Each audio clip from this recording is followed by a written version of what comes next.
రాజమహేంద్రవరం నగరంలో జరుగుతున్న దారుణాలను దృష్టిలో ఉంచుకుని సిటీ ఎమ్మెల్యే ఆదిరెడ్డి శ్రీనివాస్ శాంతి భద్రతలపై పోలీసు అధికారులతో సమీక్షించారు. నగరంలో శాంతి భద్రతల పరిరక్షణకు మరింత పటిష్ట చర్యలు చేపట్టాలని, ప్రజల్లో భద్రతాభావం పెంపొందేలా రాత్రి వేళల్లో పోలీసు గస్తీని మరింత ముమ్మరం చేయాలని సూచించారు. నేరాలకు పాల్పడే వారిపై ఎలాంటి ఉపేక్ష లేకుండా కఠినంగా వ్యవహరించాలని, శాంతి భద్రతలకు విఘాతం కలిగించే వారిపై ప్రత్యేక నిఘా ఉంచాలని అధికారులను ఆదేశించారు. గోరక్షణపేటలో హత్యకు గురైన చెవేటి బుజ్జిబాబు కుటుంబాన్ని పరామర్శించి నిందితులపై కఠిన చర్యలు తీసుకోవాలని ఆదేశించారు. హత్య జరిగిన ప్రాంతాన్ని కూడా ఎమ్మెల్యే పరిశీలించారు.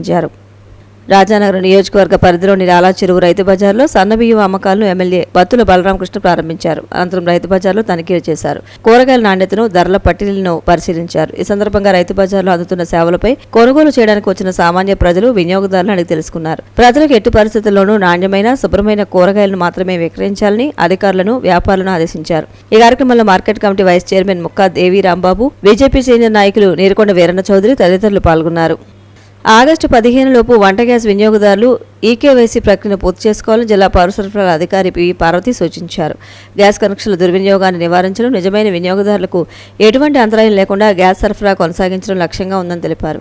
హెచ్పీసీఎల్ వినియోగదారులు, HP pay app, Indian oil gas వినియోగదారులు, Indian oil one app, BPCL వినియోగదారులు హెలో బీపీసీఎల్ యాప్ ద్వారా లేదా గ్యాస్ సిలిండర్ డోర్ డెలివరీ సమయంలో డెలివరీ సిబ్బంది ద్వారా ఇంటి నుంచే ఈకేవైసీ పూర్తి చేయవచ్చని, లేదా గ్యాస్ డిస్ట్రిబ్యూటర్ కార్యాలయాన్ని సందర్శించి అక్కడ ఈకేవైసీ చేయించుకోవాలని సూచించారు.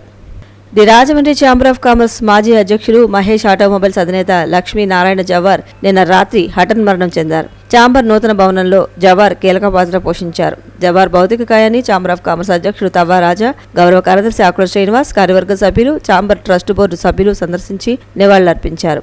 రేపు లక్ష్మీనారాయణ జవార్ అంత్యక్రియలు జరుగుతాయి. ఆయన మృతికి సంతాప సూచకంగా రేపు ఛాంబర్ కార్యాలయానికి సెలవు ప్రకటించారు. వర్తకులు కూడా రేపు మధ్యాహ్నం వరకు షాపులు మూసివేయాలని గౌరవ కార్యదర్శి ఆకుల శ్రీనివాస్ విజ్ఞప్తి చేశారు.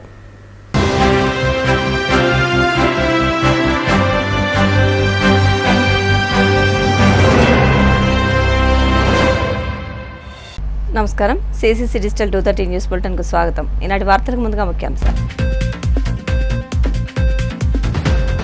విశాఖ ఎకనామిక్ రీజియన్ అభివృద్ధి ప్రణాళికలపై సీఎం చంద్రబాబు సమీక్ష. ఏ డేటా సెంటర్లు, పోర్టు ఆధారిత పరిశ్రమలు, పర్యాటకంపై ప్రత్యేక దృష్టి.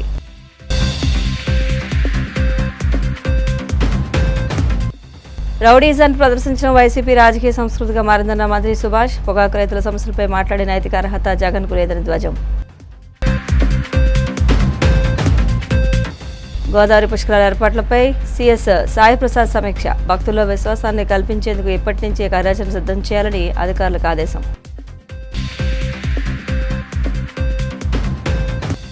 ప్రజల హక్కులను గౌరవించడమే సుపరిపాలన లక్ష్యం. నవడూరు గ్రామంలో రైతులకు పట్టాదారు పాస్ పుస్తకాలు పంపిణీ చేసిన ఎమ్మెల్యే అంజిబాబు.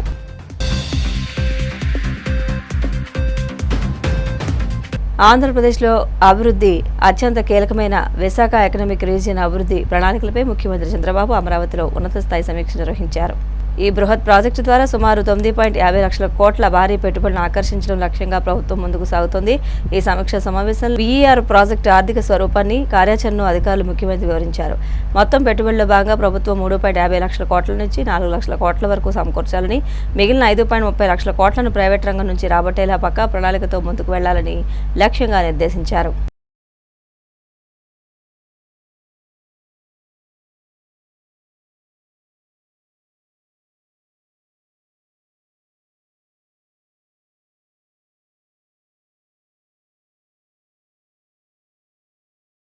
వైసీపీ అధినేత జగన్మోహన్ రెడ్డిపై మంత్రి వాసంశెట్టి సుభాష్ తీవ్ర ఆగ్రహం వ్యక్తం చేశారు. జగన్ పర్యటనలో గోడలి పార్టీ శ్రేణులు బస్సులు అడ్డుపెట్టి సైలెన్సర్లు తొలగించి బల ప్రదర్శన చేసి ప్రజలకు ఇబ్బందులు కలిగించాయని ధ్వజమెత్తారు.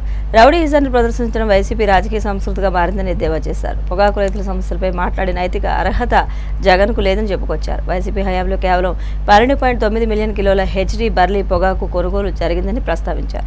తమ ప్రభుత్వం 28.9 మిలియన్ కిలోల హెచ్డీ బర్లీ పొగాకును కొనుగోలు చేసి రైతులకు మద్దతుగా నిలిచిందని తెలిపారు. తమ ప్రభుత్వం సమస్యల పరిష్కారంపై దృష్టి పెడుతూ ఉంటే జగన్ మాత్రం బల ప్రదర్శనలు, రాజకీయ ఆరోపణలకే పరిమితమయ్యారని దుయ్యబట్టారు. జగన్మోహన్ రెడ్డి అంబేద్కర్ కోనసీమ జిల్లా రావటం జరిగింది. ముందుగా ఈ వరద బాధితులకి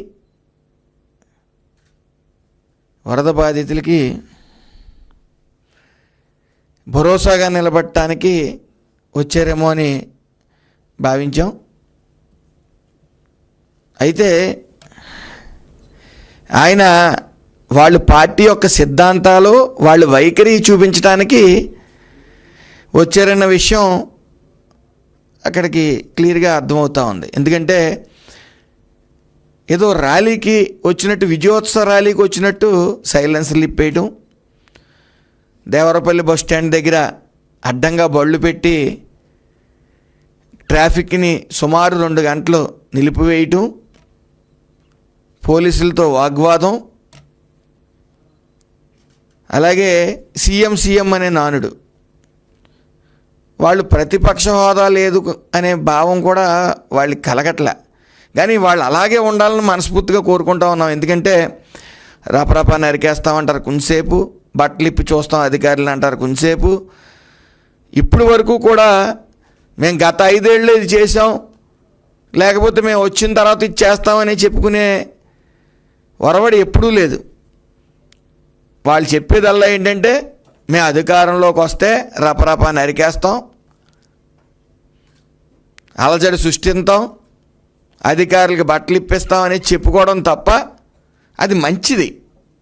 ఆ పరిణామం మంచి పరిణామం. మీరు అలాగే ఉండాలి, మీ నైజం ప్రజలకు అలాగే తెలియజేయాలి. సభ్య సమాజంలోకి వచ్చినప్పుడు కూడా సైలెన్సర్లు ఇప్పేసి రోడ్లన్నీ బ్లాక్ చేసి ప్రయాణికులకి ఇబ్బంది పెట్టాలి. మీ నైజం సభ్య సమాజానికి అలాగే ఎప్పుడు చూపిస్తూ ఉండాలి మనస్ఫూర్తిగా కోరుకుంటా ఉన్నాను.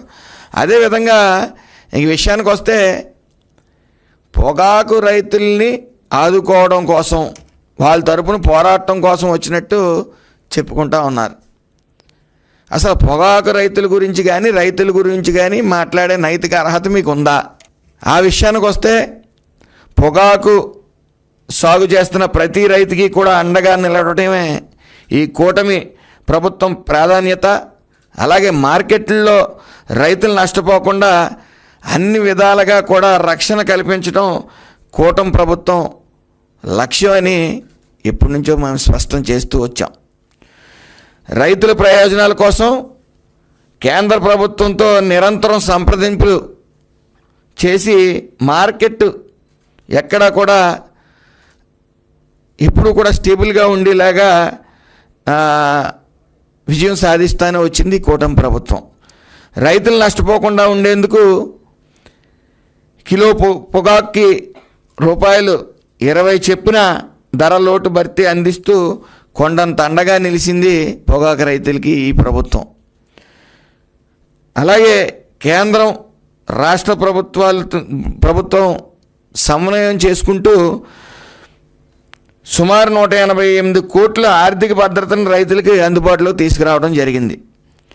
రాష్ట్ర చరిత్రలో ఎన్నడూ లేని విధంగా సుమారు 29 కోట్ల కిలోలు పొగాకుని కొనుగోలు చేయాలని దృఢ నిశ్చయంతో ఉంది ఈ ప్రభుత్వం. అలాగే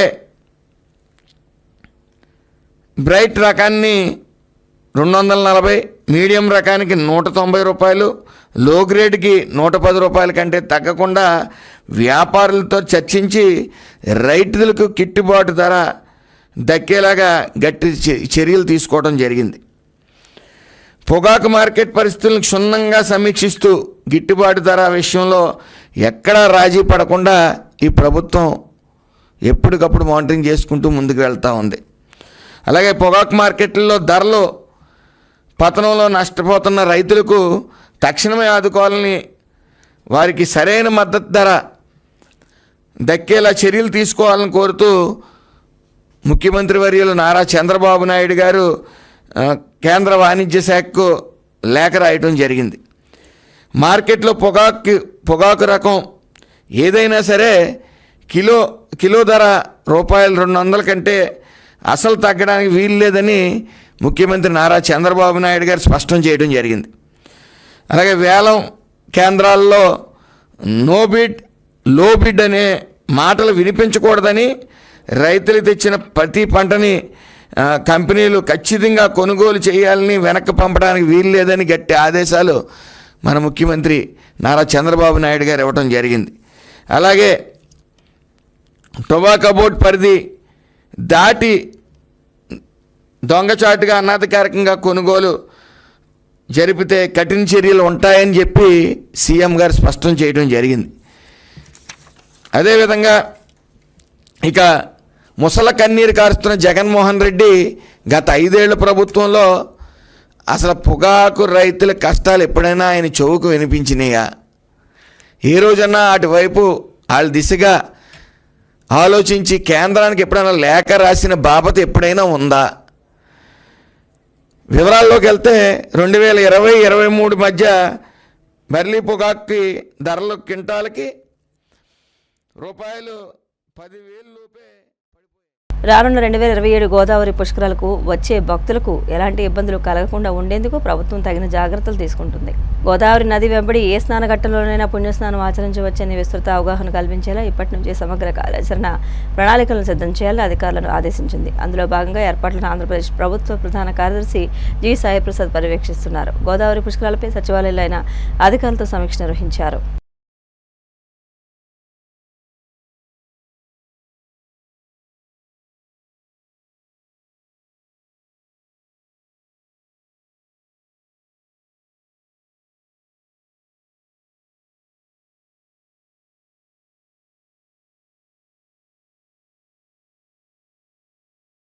ప్రజల హక్కులు గౌరవిస్తూ వారికి భరోసా కల్పించడమే కూటమి ప్రభుత్వ సుపరిపాలన లక్ష్యమని రాష్ట్ర public accounts committee chairman MLA Pulaparthi Ramanjaneyulu అన్నారు. పశ్చిమ గోదావరి జిల్లా వీరవాసరం మండలం నవడూరు గ్రామంలో గురువారం మీ భూమి మీ హక్కు కార్యక్రమంలో భాగంగా రైతులకు ప్రభుత్వ రాజముద్రతో పట్టాదారు పాస్ పుస్తకాలు ఎమ్మెల్యే అంజిబాబు పంపిణీ చేసి మాట్లాడారు. పేదవారు రూపాయి దాచుకుని కొనుక్కున్న భూములపై వారికి పూర్తి హక్కులు కల్పించే దిశగా పట్టాదారు పాస్బుక్తో రక్షణగా రాష్ట్ర ప్రభుత్వం గట్టి చర్యలు చేపట్టిందన్నారు. గతంలో నిర్వహించిన రీసర్వేలో జరిగిన తప్పులను ప్రస్తుత ప్రభుత్వం సరిచేసి రాజముద్రతో కూడిన నూతన పట్టాదారు పాస్ పుస్తకాల రైతులందరికీ అందజేస్తుందని ఎమ్మెల్యే అంజిబాబు అన్నారు. అనంతరం రైతులకు పాస్బుక్లను అందించారు. కార్యక్రమంలో గ్రామస్తులు, గ్రామ పెద్దలు, కూటమి నాయకులు, కార్యకర్తలు, అభిమానులు, వేర మహిళలు, తెలుగు మహిళలు పాల్గొన్నారు. రాయలసీమ ప్రాంత తాగునీటి అవసరాలు తీర్చేందుకు శ్రీశైలం రిజర్వాయర్ నుంచి నీటిని విడుదల చేసినట్లు జలవనరుల శాఖ మంత్రి నిమ్మల రామానాయుడు తెలిపారు. ఎల్నినో పరిస్థితులను అధిగమించి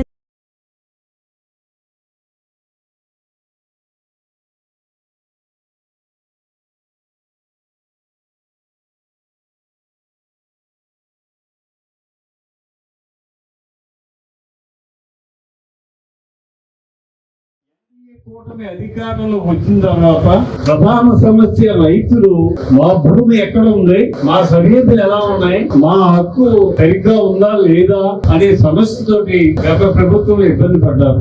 ఆ పరిస్థితి తొలగించాలని చెప్పి కూటమి అధికారంలోకి వచ్చిన వెంటనే సర్వేలు పెట్టి రైతు భూములను సర్వే చేయించి వారి భూములు వారికి అప్పచెప్పడం జరుగుతుంది. ఇంకా ఈ గ్రామంలో కొంతమంది రైతులకి భూమి తగ్గడం కొన్ని ఇబ్బందులు ఉన్నాయి. ఇంకా అవి కూడా గా పరిష్కరిస్తారు. మా ఆలోచన ఏంటంటే మన ప్రభుత్వం యొక్క ఉద్దేశం రైతు సరిహద్దులతోటి సర్వే నెంబర్ లేక ఇబ్బందులతోటి అటువంటి ఉండకూడదనే ఆలోచనతోటి కొత్తగా సర్వే చేసి మీ భూమి హక్కు అనే కార్యక్రమం చేయడం జరిగింది. ఈ గ్రామంలో 1056 మంది రైతులు ఉంటే అందరికీ పాస్ పుస్తకాలు ఏర్పాటు చేయడానికి ఈ రోజు ఇక్కడ రావడం జరిగింది. గతంలో పాస్ బుక్ కావాలంటే గత ప్రభుత్వంలో ఎన్నో ఇబ్బందులు పడేవారు. దాంట్లో నెంబర్లు సరిగ్గా ఉండేవి కాదు, విస్తీర్ణం సరిగ్గా ఉండేది కాదు. ఆ తప్పులన్నీ సవరించి మీకు మంచి పాస్ బుక్స్ రాజముద్రతో ఇవ్వడం జరుగుతుంది. ఈ గ్రామ సమస్యను, ఈ గ్రామ అభివృద్ధి గురించి 90 లక్షలతోటి ఈ 2 సంవత్సరాలు వచ్చిన తర్వాత మేము పనులు చేశాం. ఇక్కడ డ్రైన్స్, రోడ్లు ఉన్నాయి అన్నారు. త్వరలో ఆ కార్యక్రమాలు కూడా చేసి ఈ గ్రామంలో ఏ సమస్య లేకుండా చేయడానికి ఆలోచన చేస్తానని చెప్పి తెలియజేస్తున్నాం. పంచాయతీరాజ్ శాఖ మంత్రి అయిన తర్వాత పంచాయతీకి ఎన్నో కార్యక్రమాలు చేస్తున్నారు. కొత్తగా 15 అడుగులు వెడల్పున్న రైతు పొంత రోడ్లన్నీ కూడా ప్రపోజల్ పెట్టమన్నారు. దానివల్ల రైతులు వారి భూమిలోకి వెళ్లి పంట పండించుకోవడానికి, పండిన ధాన్యాన్ని తెచ్చుకోవడానికి వీలుగా ఉండే విధంగా రోడ్లు వేయడం జరుగుతుంది. ఆల్రెడీ ప్రతి గ్రామం నుంచి మా ఊరికి ఆ రోడ్డు కావాలి, ఈ రోడ్డు కావాలని ప్రపోజల్స్ పంపించారు. అవన్నీ పంచాయతీరాజ్ బిఈ గారి దగ్గరికి వచ్చినాయి. అవి ప్రయారిటీ ప్రకారం పెట్టి రైతులకు సొంత రోడ్లు వేస్తామని చెప్పి తెలియజేస్తున్నారు. దీని వల్ల రైతు ఎంత సుఖపడతాడంటే పొలంలోకి వెళ్ళాలంటే సైకిల్ వెళ్దాం, నడిచి వెళ్తే గోతులు, వెళ్ళిన తర్వాత వ్యవసాయం చేసి ఇంటికి తిరిగి రావడానికి ఒక పచ్చగడ్డి మూత తేవాలంటే తేలేని పరిస్థితి, ఒక బస్తా ధాన్యాన్ని రోడ్డు మీద తీసుకురావాలంటే కొన్ని చోట్లయితే 40-50 రూపాయల కొరకు కూడా బస్తా ఖర్చు అవుతుంది. ఇంకా నాకు 3 సంవత్సరాల టైం ఉంది. ఈ 3 సంవత్సరాల్లో సాగునీరు, తాగునీరు, రోడ్లు, ఈ 3 సమస్య లేకుండా ఖచ్చితంగా పూర్తి చేస్తానని చెప్పి అందరికీ తెలియజేస్తున్నాను. మనకి గత ప్రభుత్వంలో జలజీవ మిషన్ పెట్టి పైప్ లైన్ ఇచ్చి ఓఎంసీలు నిర్మించాలని శాంక్షన్ చేయడం జరిగింది. అవి మొదలు పెడితే 60% కేంద్ర ప్రభుత్వం ఇచ్చింది, 40% రాష్ట్ర ప్రభుత్వం ఇవ్వాలి. రాష్ట్ర ప్రభుత్వం అప్పుడు జగన్మోహన్ రెడ్డి గారు ఆ డబ్బులు ఇవ్వలేక ఆ జలజీవన మిషన్ కార్యక్రమాలని కూటమి ప్రభుత్వం వచ్చిన తర్వాత ఎలక్షన్ ముందు ఏదైతే మనం హామీలు ఇచ్చామో ప్రజలకి అవన్నీ కూడా తూచా తప్పకుండా ఒక్కొక్కటిగా అమలు చేసుకుంటూ ముందుకెళ్తున్నాం. ఈ రోజున దేశానికి వెన్నెముక రైతు. అట్లాంటి రైతు బాగుంటేనే మన ప్రజలందరం కూడా బాగుంటాం. సో అట్లాంటి ఉద్దేశంతో ఈ రోజున రైతుకి ఏమేమి చేయాలో అవన్నీ కూడా కూటమి ప్రభుత్వంలో మన ముఖ్యమంత్రి చంద్రబాబు నాయుడు గారు, డిప్యూటీ సీఎం పవన్ కళ్యాణ్ గారు మరి ఈ రోజున ఎన్నో కార్యక్రమాలు చేసుకుంటూ రైతాంగాన్ని ఆదుకునే విధంగా ముందుకెళ్తున్నారు. మన కూటమి ప్రభుత్వం వచ్చిన తర్వాత పండించిన పంటకి గిట్టుబాటు ధర 24 గంటల్లోనే వాళ్ళ అకౌంట్ లో జమ చేసినటువంటి ఘనత మన కూటమి ప్రభుత్వం. ఏ అవసరం వచ్చినా విత్తనాల విషయంలో కానివ్వండి, ఎరువుల విషయంలో కానివ్వండి, ఎట్లాంటి రైతులకు సంబంధించినటువంటి ప్రాబ్లం ఉన్నా కూడా ఇమీడియట్ గా వాళ్ళకి సాల్వ్ చేస్తే కలలేదని తెలుసు. ఏ గ్రామం, ఏ పల్లె, ఏ పేట ఎక్కడ అన్డెవలప్డ్ ఉంది, డెవలప్ చేయాలనేది ఆయనకు తెలుసు. మరి అందరు కూటమి నాయకులందరినీ కూడా ఏకతాటి మీద నడిపిస్తూ ఈ రోజున ప్రతి గ్రామము, ప్రతి మారుమూల ప్రాంతాన్ని అభివృద్ధి చేసుకుంటూ ముందుకెళ్తూ మీ అందరి అభిమానాన్ని చూరుకుంటున్నారంటే మామూలు విషయం కాదు. నిజంగా ఎమ్మెల్యే గారికి అందరం కూడా గట్టిగా నవడూరి గ్రామం మన వేరవస్తు మండలికి గట్టిగా రాసుకుంటారు. ఈ రోజు చాలా ఎందుకంటే ఆయన చాలా స్వామిలు మనకి తెలిసిన విషయమే. కాకపోతే ఎంత ఇప్పుడు హడావిడి చేస్తామనేది పని సక్సెస్ అవుతుందో లేదనేది పని ఎంత రాయలసీమ ప్రాంత తాగునీటి అవసరాలు తీర్చేందుకు శ్రీశైలం రిజర్వాయర్ నుంచి నీటిని విడుదల చేసినట్లు జలవనరుల శాఖ మంత్రి నిమ్మల రామానాయుడు తెలిపారు. ఎల్నినో పరిస్థితులను అధిగమించేందుకు రాబోయే 2027 జూన్ వరకు శ్రీశైలం జలాలను ప్రధానంగా తాగునీటి అవసరాలకే భద్రపరచాలని నిర్ణయించినట్లు వెల్లడించారు. ప్రస్తుతం శ్రీశైలంలో 119 టీఎంసీల నీరు నిల్వ ఉందని, రాబోయే 10 రోజుల్లో మరో 100 టీఎంసీల మేర వరద నీరు వచ్చి చేరే అవకాశం ఉందని అంచనా వేస్తున్నట్లు పేర్కొన్నారు. కృష్ణా జిల్లాలో రాష్ట్రానికి ఉన్న 63% వాటాలో మొదటి ప్రాధాన్యత ప్రజల తాగునీటికే ఇస్తున్నామని స్పష్టం చేశారు. జిల్లాల కలెక్టర్లతో పాటు ఇరిగేషన్, రెవెన్యూ, వ్యవసాయ శాఖల అధికారులు సమన్వయంతో వ్యవహరిస్తూ నీటి భద్రతకు కట్టుదిట్టమైన చర్యలు తీసుకోవాలని మంత్రి నిమ్మల ఆదేశించారు. సూపర్ ఎల్నినో నేపథ్యంలో భూగర్భ జలాలు సైతం అడుగంటి సగటు వర్షపాతం కంటే కూడా ఎప్పుడూ చూడనటువంటి విధంగా 60-70% మైనస్ వర్షపాతం ఉన్నటువంటి దశలో త్రాగునీరుకి అత్యంత ప్రాధాన్యత ఈ ప్రభుత్వం ఇవ్వాలనేటువంటి ఆలోచన ప్రతి వారం కూడా చంద్రబాబు నాయుడు గారు రివ్యూ చేస్తూ గైడ్ చేస్తున్నటువంటి పరిస్థితి. మొన్నటి వరకు కృష్ణా నదికి సంబంధించి ఒక చుక్క నీరు లేక పైన ఆల్మట్టి, నారాయణపూర్, జోరాల అదృష్టవశాత్తు అవన్నీ కూడా నిండుకుని వారం రోజుల నుండే శ్రీశైలంకి వరద నీరు చేరుతున్నటువంటి పరిస్థితి మనందరం కూడా చూస్తూ ఉన్నాం. ఈ రోజుకు చూస్తే దగ్గర 119 టీఎంసీలు ఈ టైంకి మనకి అక్కడ ఉన్నటువంటి పరిస్థితి. రాబోయేటువంటి 10 రోజుల్లో ఫోర్కాస్ట్ ని బట్టి అంచనా వేస్తే ఇంకొక 100 టీఎంసీల వరకు కూడా శ్రీశైలంకి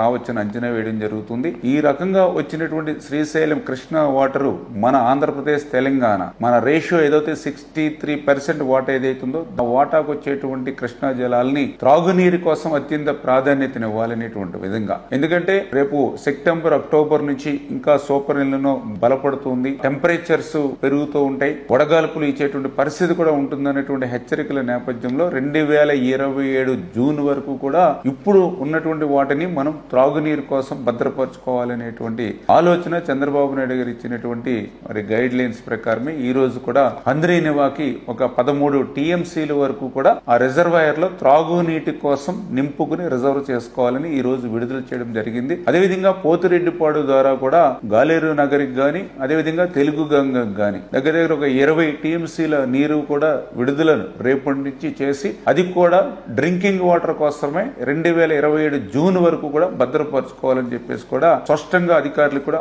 ఆదేశాలు ఇచ్చామని చెప్పి తెలియజేసుకుంటూ నాగార్జున సాగర్ కు సంబంధించి ఈ రోజుకి కూడా ఇంకా 175 టీఎంసీల నీరు ఖాళీగా ఉంది రిజర్వాయర్. అంచేత డ్రింకింగ్ వాటర్ కు సంబంధించి Nagarjuna Sagar right canal and left canal కు సంబంధించి 32 టీఎంసీల నీరు త్రాగునీరుకి అవసరమని డిమాండ్ అని గుర్తించి దాన్ని కూడా అక్కడ డ్రింకింగ్ వాటర్ పర్పస్ భవిష్యత్తులో రిలీజ్ చేయాలని, ఉన్న ప్రతి నీటి బిందువును కూడా జాగ్రత్తగా పొదుపుగా త్రాగునీరుకే అత్యంత ప్రాధాన్యత ఇచ్చేటువంటి విధంగా ఈ ప్రభుత్వం ముందుకెళ్తూ ఉంది. రేపు భవిష్యత్తులో వర్షపాతం గాని మరింత వరదలు వచ్చి అదనంగా మనకి నీళ్లు వస్తే దాన్ని ఏ రకంగా ఎక్కడ ఏ ప్రాంతానికి ఏ రకంగా చేయాలనేటువంటి విధంగా సమీక్ష చేసుకుని ముందుకెళ్తామని చెప్పి తెలియజేసుకుంటూ, ఈ డ్రింకింగ్ వాటర్ కోసం ఇచ్చేటువంటి నీళ్లను పర్టికులర్ గా కలెక్టర్స్, ఇరిగేషన్, రెవెన్యూ, అగ్రికల్చర్ ముగ్గురు డిపార్ట్మెంట్ కూడా కోఆర్డినేట్ చేసుకుని ప్రతి నీటి చుక్క కూడా పొదుపుగా వాడేటువంటి విధంగా అందరూ కూడా బాధ్యత తీసుకుని ప్రజల్ని కూడా రైతులను కూడా ఎడ్యుకేట్ చేయాలని చెప్పేసి కూడా సూపర్ నేపథ్యంలో అందరినీ కూడా కోరుతూ ఉన్నాం. పశ్చిమ గోదావరి జిల్లా భీమవరం టీడీపీ కార్యాలయంలో ఇరువురి కుటుంబాలకు ముఖ్యమంత్రి సహాయ నిధి నుంచి వచ్చిన 7,63,000 రూపాయల ఎల్ఓసి పత్రాలను గురువారం రాజ్యసభ మాజీ సభ్యురాలు భీమవరం నియోజకవర్గ టీడీపీ ఇన్ఛార్జ్ తోట సీతారామలక్ష్మి లబ్ధిదారులకు అందజేశారు. అనంతరం ఆమె మాట్లాడుతూ అనారోగ్య సమస్యలతో ఇబ్బందులు ఎదుర్కొన్న కుటుంబాలకు ఈ ఆర్థిక సహాయం పెద్ద ఉపశమనంగా నిలిచిందన్నారు.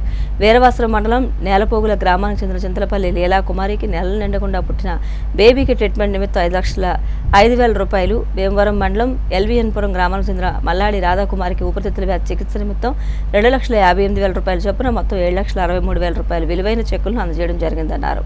భీమవరం మండలం టీడీపీ అధ్యక్షుడు కొయ్యలగడ్డ గణపతి మాట్లాడుతూ వైద్య చికిత్సల భారంతో ఇబ్బందులు పడుతున్న పేద మధ్యతరగతి కుటుంబాలకు ముఖ్యమంత్రి సహాయ నిధి ఎంతో ఉపయోగకరంగా మారిందన్నారు.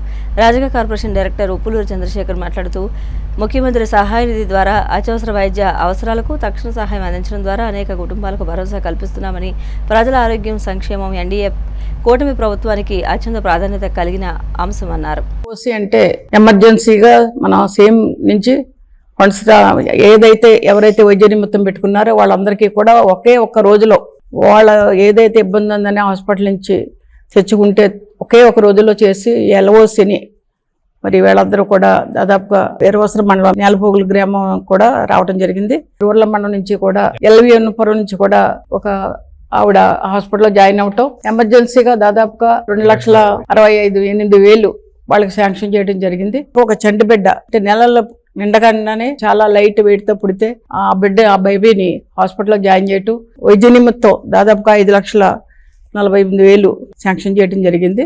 ఈ రోజున సీఎం రిలీఫ్ ఫండ్ అంటే వైద్యం చేయించుకుని ఉన్న వాళ్ళకి కూడా దాదాపుగా మొన్నే 54 చెక్కులు ఇవ్వడం జరిగింది. ఎల్ఓసి ఎమర్జెన్సీగా వాళ్ళ బిడ్డలు కానీ వాళ్ళ ఇబ్బందులు పడే వైద్య నిమిత్తం హాస్పిటల్ ఉన్నారో వాళ్ళకి కానీ వెంటనే ఒకే ఒక్క రోజులో ఎల్ఓసి ద్వారా మన రాష్ట్ర ప్రభుత్వం నుంచి శాంక్షన్ చేయడం జరుగుతుంది. మన జాతీయ అధ్యక్షులు గౌరవ ముఖ్యమంత్రి చంద్రబాబు నాయుడు గారు కూటమి ప్రభుత్వంలో మనం పనిచేస్తున్నాం. మీరందరూ కూడా దాదాపుగా 5 సంవత్సరాలు వైఎస్ఆర్ పాలనలో ఎన్నో కష్టాలు పడ్డారు. ఇక్కడున్న ప్రతి కార్యకర్త కష్టపడ్డారు. 5 సంవత్సరాలు ఎన్నో కేసులు పెట్టించుకున్నారు. ఇలాంటి సీఎం రిలీఫ్ ఫండ్ కానీ వైద్య నిమిత్తం కానీ ఎటువంటి సహాయం సపోర్టు లేకుండా పాపం చాలా ఇబ్బంది పడ్డారు. ఈ రోజున మన 2 సంవత్సరాల పైన అధికారంలోకి రావడం జరిగింది. ఈ రోజున ఏదైతే ఆమె ఇచ్చారో కార్యకర్తలుగా అండగా ఉంటుంది తెలుగుదేశం పార్టీ అని ఆ కార్యక్రమంలో భాగంగానే సీఎం రిలీఫ్ ఫండ్ కావచ్చు, ఇలాగ ఎల్ఓసి ద్వారాగా ఎమర్జెన్సీ కావచ్చు, మీ అందరికీ కార్యకర్తలకి అండగా ఉండే విధంగా కూడా మన రాష్ట్ర ప్రభుత్వం సహాయం అందించడం మనందరికీ కూడా తెలుగుదేశానికి కూటమి ప్రభుత్వానికి మనందరి తరఫున ధన్యవాదాలు తెలియజేస్తున్నాను. ఈ అవకాశాన్ని మీరందరూ కూడా చక్కగా ఎవరైతే పేషెంట్ ఉన్నారో వైద్యం చేయించి చాలా చక్కగా ఆరోగ్యంగా ఉండాలని మనస్ఫూర్తిగా కోరుతున్నాను. ముఖ్యమంత్రి వర్యులు నారా చంద్రబాబు నాయుడు గారు ఇంటికి పెద్ద కొడుకుంటున్న హామీ ఇచ్చారు. హామీ ప్రకారం మరి భీమవరం నియోజకవర్గం నుంచి తోట సీతారామలక్ష్మి గారు ఆ హామీని నెరవేర్చడమే కాకుండా మమ్మల్ని ముందుండి కూడా నడిపించడం జరుగుతుంది. ఆవిడ ఆశీర్వాదంతో ఈ రోజు చూస్తే ఎల్ఓసి భీమవరం మండలానికి సంబంధించి మన ఎల్వీఎన్పురం గ్రామంలో మన మల్లాడి రాధాకుమారి గారికి ఆపరేషన్ నిమిత్తం ఎమర్జెన్సీ కేసు 2,58,000 రూపాయలు ఇవాళ ఎల్ఓసి సెలెక్ట్ అవ్వడం జరిగింది. వీరవాసరం మండలానికి చూస్తే నేలపోగుల గ్రామానికి సంబంధించి లీలావతి గారు 5,50,000 రూపాయలు ఇవాళ ఎల్ఓసి 3 రోజులు పాప అప్పుడే పుట్టి 3 రోజులు అవడంతో ఎమర్జెన్సీ కేసు అయి హాస్పిటల్లో జాయిన్ చేసి ఎల్ఓసి ఇష్యూ చేయడంతో మేడం గారు దాన్ని చొరవ తీసుకుని ఇమ్మీడియట్గా 24 గంటల్లోనే ఎల్ఓసి సెలెక్ట్ చేసి ఇవాళ పేషెంట్ తాలూకు వారికి అందజేయడం జరుగుతుంది. వీరవాసరం మండలం నుంచి కానీ అలాగే భీమవరం మండలం నుంచి కానీ మా మేడం గారు తోట సీతారామలక్ష్మి గారికి వారికి మా హృదయపూర్వక ధన్యవాదాలు తెలియజేసుకుంటున్నాను. ఈ సందర్భంగా మండలం నేలకోల గ్రామం మా మేనల్ అయినటువంటి చింతపల్లి అంజబాబు కుమార్తెని తొనక హాస్పిటల్ జాయిన్ చేయడంతో 6వ నెల డెలివరీ అవడంతో రాజమండ్రి రెయిన్బో హాస్పిటల్ తీసుకెళ్ళడం జరిగింది. అక్కడి నుంచి ఒకటో మేడం గారు సీతారామకృష్ణ దగ్గరికి వచ్చి ఇలా ఉందని పరిస్థితి అంటే ఆవిడ బిల్లు వెంటనే శాంక్షన్ చేయించి విజయవాడ సీఎం గారి ఆఫీస్లో 5,04,890 రూపాయలు ఎలవసి ఇవ్వడం జరిగింది. వాటికి నా చెక్ కట్టుకుని రావడం జరిగింది. చంద్రబాబు నాయుడుకి పవన్ గారికి ధన్యవాదాలు. మేడం గారికి మరీ ఈ అవకాశం కల్పించేందుకు మాకు లేబర్ అయ్యండి మమ్మల్ని ఆదుకున్నందుకు ప్రత్యేక ధన్యవాదాలు. కూటమి ప్రభుత్వం అధికారంలోకి వచ్చిన తర్వాత గూడూరు నియోజకవర్గంలో సీఎం సహాయ నిధి ద్వారా 7,29,00,000 రూపాయలు పేదలకు ఇవ్వడం జరిగిందని ఎమ్మెల్యే పాసం సునీల్ కుమార్ తెలిపారు.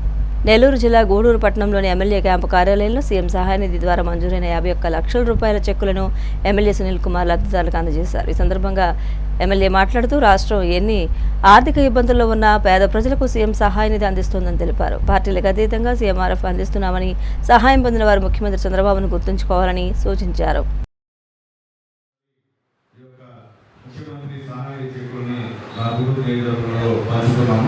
ఇప్పుడు దాకా కూడా దాదాపు మొత్తం మీద 1,056 మందికి ఈ యొక్క సీఎం రిలీఫ్ ఫండ్ చెక్కులు ఇస్తున్నాము. మొత్తం 7,29,19,914 రూపాయలు ఇప్పుడు దాకా కూడా గూడూరులో నా నియోజకవర్గం ఉన్నటువంటి మా పేదవాళ్ళందరూ కూడా ఈ యొక్క సీఎం గారి వల్ల ప్రత్యేక కార్యక్రమాన్ని ఏర్పాటు చేశాం. లేకపోతే ఈరోజు మనకి డబ్బులు చేయగలరు కాబట్టి ఆయన గుర్తుపెట్టుకోండి. ప్రతిసారి మనం గుర్తుపెట్టుకోకుండా ఓడించాం. 5 సంవత్సరాలు ఇబ్బందులు పడ్డాం. మీకు అంతా తెలుసు. 5 సంవత్సరాల్లో ఈ రాష్ట్రంలో ఒక్కరికి కూడా ఈ యొక్క సీఎం రిలీఫ్ ఫండ్ పైసా కూడా ఇచ్చినటువంటి ప్రభుత్వం కాదు. అప్పుడు వైఎస్ఆర్సీపీ ప్రభుత్వం మీకు తెలియజేస్తున్నారు. పైసా ఇలా అలాగే అప్పుడు చంద్రబాబు నాయుడు ఉన్నప్పుడు మనిషి చనిపోతే 2 లక్షల రూపాయలు ఇచ్చేవాళ్ళం. అది గత 5 సంవత్సరాలు మొత్తం ఎత్తేసారు. పైసా ఇలా ఏమన్నా మన ఇంట్లో కుటుంబ యజమాని చనిపోతే ఒక్క పైసా కూడా వైఎస్ఆర్సీపీ గవర్నమెంట్ ఇలా అర్థం చేసుకోండి మీరు. ఎందుకంటే ఆ రోజు గాలివారంగా ఆయన చెప్పాడు ఈయన చెప్పాడు ఓటేసేవాడి కాదు. మీకు ఎవరు సహాయం చేశారనేది మీ మనసులో గుర్తుండిపోవాలా, మీ మనసులో గుర్తుకోవాలా. అట్లా కూడా ఊరికే ఇచ్చేసారులే, ఊరికే వస్తుందని ఊరికే రాదు. దీనికోసం ఎంత ప్రయత్నాలు చేస్తున్నాం. ఈ రాష్ట్రం ఎన్ని విధాలు అభివృద్ధి చెందుతుందో ఒకవేళ రాష్ట్ర గవర్నమెంట్ ఈ రాష్ట్రాన్ని దివాలా తీసినా మళ్ళీ పూడ్చి ఈ రోజు పేదల విషయంలో ఎక్కడ కాంప్రమైజ్ కాకుండా సీఎం రిలీఫ్ ఫండ్ మీకు వస్తున్నాయన్న విషయాన్ని కూడా మీకు ఒకసారి నేను గుర్తు చేస్తున్నా. మళ్ళీ తెలియజేస్తున్నా అందరికి నాయకులు కూడా గత 5 సంవత్సరాల్లో ఒక్క పని చేయకపోతే అడిగేటువంటి దిక్కుమొక్కులే. ఈ రోజు పరిస్థితులు బాగాలేకపోయినా మనం ఏదో పని చేస్తున్నా కానీ ఇంకా మీరు అవాకులు ఏం మాట్లాడితే మంచి పద్ధతి అని చెప్పి అందరికీ నేను తెలియజేస్తున్నా. చేసిన పని చెప్పండి. మీరు పైకి ఒక విధంగా లోపల ఒక విధంగా ఉంటే అందరికీ ప్రమాదం. అందరూ మునిగిపోతాం. ఒకరి కాదు అందరూ మునిగిపోతాం. ఏమంటే మొహం లేకుండా మాట్లాడండి. పైకి ఒక విధంగా లోపల ఒక విధంగా మాట్లాడితే ఇబ్బంది పడతారని చెప్పి నాయకులందరూ కూడా మళ్ళీ నేను తెలియజేస్తున్నా. అలాగే త్వరలో ఈ నెలలోనూ వచ్చే నెలలోనూ డీలిమిటేషన్ బిల్లు కూడా పార్లమెంట్ లో పెడుతున్నారు. మహిళా రిజర్వేషన్ బిల్లు కూడా పార్లమెంట్ లో పెడుతున్న విషయం కూడా మా నాయకులందరూ కూడా ఒకసారి నేను తెలియజేస్తున్నా. ఎందుకంటే మీకు కూడా ముందు అర్థం కావాలి. ఇది అర్థం కాకుండా ఊరికే బయట నిష్ప్రకారంగా మాట్లాడితే తర్వాత ఏం జరుగుతుందో కూడా మీకు తెలుస్తుంది. కాబట్టి ముందుగా తెలియజేస్తున్నా. ఈ విధంగా వార్తలు ముగించే ముందు ముఖ్యాంశాలు మరొకసారి. విశాఖ ఎకనామిక్ రీజియన్ అభివృద్ధి ప్రణాళికలపై సీఎం చంద్రబాబు సమీక్ష. ఏ డేటా సెంటర్లు, పోర్టు ఆధారిత పరిశ్రమలు, పర్యాటకంపై ప్రత్యేక దృష్టి.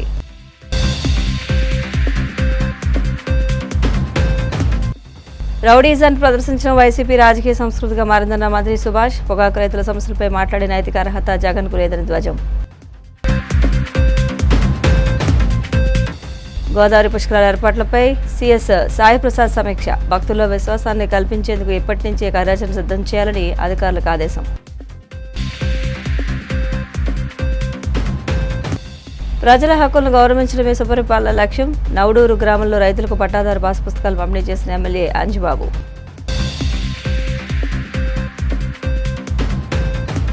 CCC డిజిటల్ 230 న్యూస్ బులెటిన్ ఇంతటితో సమాప్తం. నమస్కారం.